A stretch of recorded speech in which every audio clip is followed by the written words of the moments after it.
Hi guys, pray that you are all well. Just on my pre-Sabbath walk, just before the Sabbath kicks in, and I just wanted to come on here and just share something wonderful with you, something that I've discovered because I know that we are all going through something at this point in time, and so if somebody is to encourage somebody, is we are meant to encourage each other. But you see, I was just thinking about something that I believe has been one of the anchors of Christianity, or I should say, has been the anchors of our forefathers, and that has to do with what happened in the book of John, chapter 20. That is where we read that Jesus Christ rose back from the death.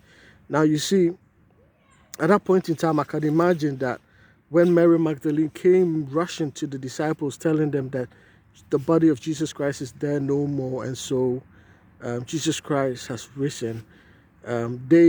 The reason why they run to the tomb to go and see for themselves wasn't that they had not heard from Jesus before. Prior to this, Jesus had told them that countless times that he would rise again from death, but they wanted to see it for themselves. And I can imagine that when they got there, they were filled with this kind of like surprise on their face, like, hold on, is this really happening?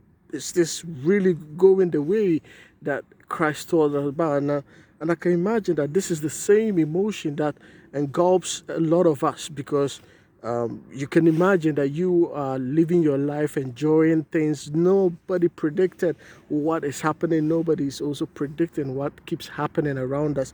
And all of a sudden, you probably lose your job, but you start with this astonishment that, hold on, am I this person that I've just lost my job? I've worked all my life. How come I've just lost my job and I'm not even able to find a job? Or maybe you wake up one day and you are this kind of argument with your spouse, and the argument keeps going to the point that you are just thinking, I'm about to leave. And you're just wondering, hold on, am I this very person that is experiencing this, or is going on experiencing this within my relationship? Or maybe you experience some kind of illness within your family, or some kind of death in the family, and you're wondering, hold on, I had my dad, I had my mother, I had everybody around me one day, and the next day it's like I have nobody around me, and you're stuck in that limbo of life. And it can be a great disappointment for some of us, and it can really render some of us from moving ahead in life or enjoying what life has to offer. But you see, Jesus Christ doesn't do anything just like that. Or within life, he ensures that he gives us something to encourage us, to allow us, to let us know that he is still with us to the end of days. Because you see, when he rose again, there's something that happens when you read verse 6 and 7 of chapter 20 of John.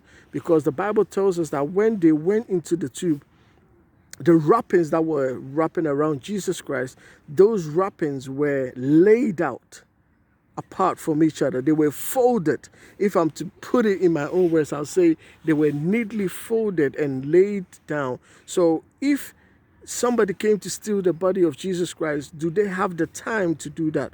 But you see, I believe the reason why Jesus did that is that he will not only remember them that I told you that I will rise again, but he wants them to understand that because he has the power over the situation, he took his time to fold the things, to give them a clue that indeed he has risen again and has the power over time and over anything that we would have in our life. And so I share this with you today because I believe that in our lives today, there are a lot of clues that he has placed around us to allow us to see and experience that whatever we are going through, he is here with us, and he is ready to take you and I through this life. Yes, we are hurt and crying, filled with confusion, every emotion that you can think of, we are experiencing it now, and we are just drained. But please be on the lookout for the clues that Jesus Christ is placing in your life today to assure you that he is with you. One of my clues is this: the sun shining on my face today. Every time, I can tell you the truth, if I'm being honest with you, this morning when I woke up, I did not have the energy to step out and go out and do what I need to do.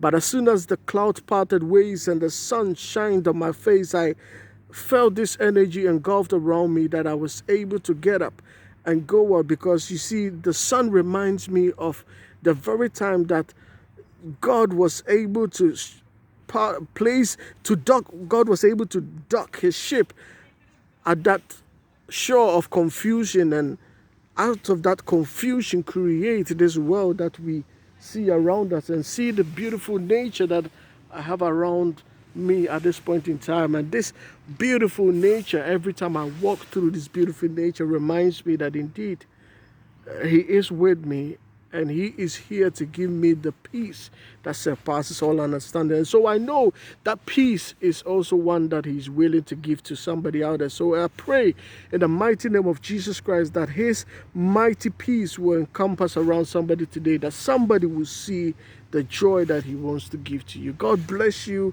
and may you experience and see the clues that God is placing in your life to assure you that he is with you. God bless you, and see you one more time. God bless you. And a happy Sabbath too. Yeah.